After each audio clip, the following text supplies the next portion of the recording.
Okay, recording? Yes, working. Hi, I'm Tom.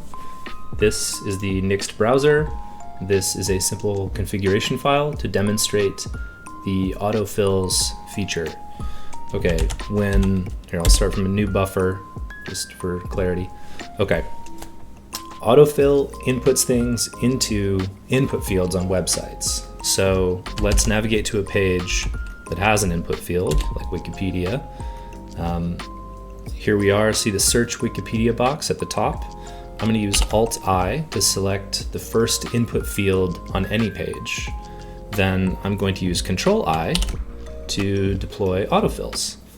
Okay, so I've set some examples for you guys. I imagine a lot of us have to enter our names online pretty regularly, like I do. And an email is another one to save in there. I know that some people save little taglines or sign-offs in here if you end up typing that a lot. It can also handle long strings. So here I've entered 24 different pastas, which would surely be annoying to type, especially if I had to do it a few times. So yeah, it can be pretty long in here. But here, I'll just put 24 pastas into the input field. Great. Not sure why we need to do that, but we did. Now, here's a cool piece about this.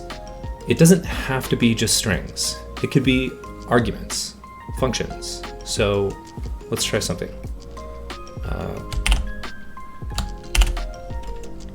Notice this one here, current time. I'm going to return that, and it has pasted the current time into the input field. That could be any function you can dream of. So how do we get there? It's pretty easy. What you need to do is just change the text in your config file and save it, reload Nyxt, and you're going to be set. You guys probably already know that and how to get here, but whatever. Good job. This file path is where you're going to find your configuration file, home username.config/Nyxt, and the config file in question is this one.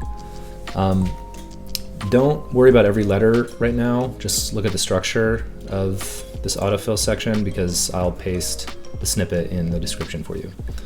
Okay, so let Nyxt know what you're talking about and then tell it what you want to say. These first parts are pretty straightforward. Here, so we can see this. Look, we've got name, my name, animal, fishy fish, name, my name, animal, fishy fish. You see the pattern. Same thing with these long strings. Okay, so yeah, the only weird one is going to be this function here, where instead of just a string in quotes, we have this expression starting with the lambda down there. Great.